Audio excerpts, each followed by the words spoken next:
Hey, thanks for joining me today. I'd like to talk to you a little bit about fun candy fillings and using candy molds.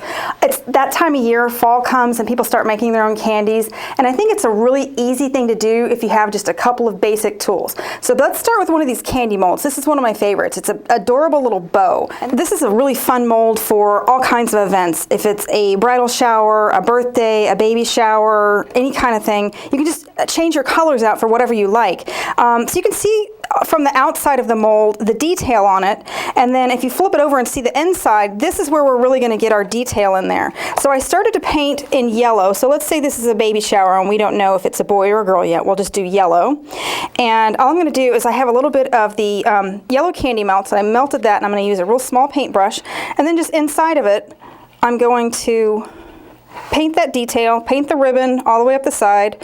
If it's not a solid color, you can go back and do a second coat once it sets.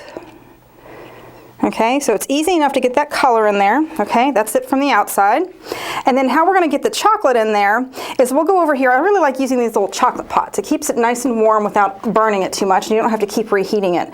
So basically what I'm going to do is I'm going to fill the mold completely. Now I want a nice soft candy center in here, but I'm going to show you how to get this out. This is an old pastry chef trick for filling your candies instead of having to paint that mold. So I put it all in there, and I'm just going to tap it on the table here just to get any air bubbles away from the surface of the mold. Okay, so now here comes the trick. I'm just going to flip this over, and I'm going to tap it again, and all that chocolate that's on the inside of that cavity is going to come back out and leave the outside of the cavity painted.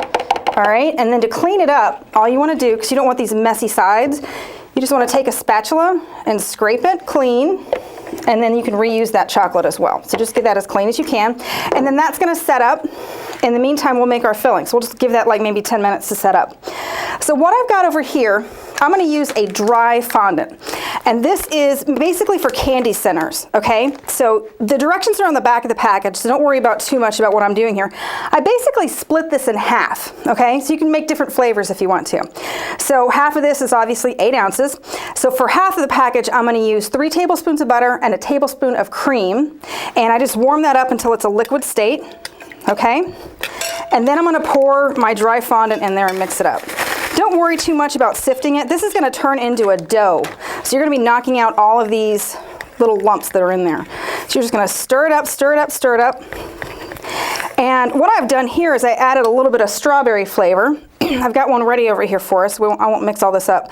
But these Sweetwise flavors I really love because they're all natural. But I just put a cap full of that strawberry flavoring in there.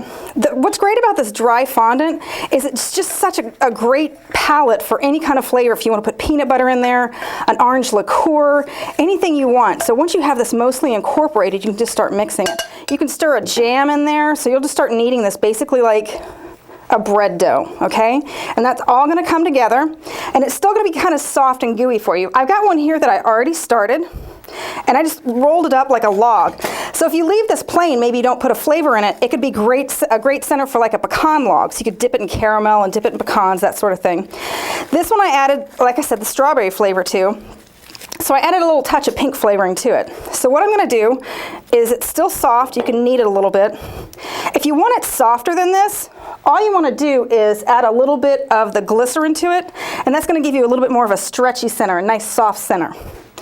So I'm just going to roll this kind of into a ball and set it in my cavity and fill that up as much as it'll take, but I want to leave it about 1/8 of an inch on the back side so that I can finish it off with some chocolate to seal it. So you're just going to get it all down in there to make sure it's going to not leave any air bubbles. And then all you do is go back and fill up the back side with more chocolate, and that's going to meet those original sides that you put up on the walls of the candy cavity, and it's going to seal it really, really nicely. Okay? And then you can again clean it so that you don't have any little chocolate shards that are going to come off. So all you want to do at this point is set it in the refrigerator for like 10 or 15 minutes. You can let it set out at room temperature for like 30 minutes, and then it's going to pop out cleanly. So I'm going to pop that in the fridge, and we'll come back and see how easy these turn out.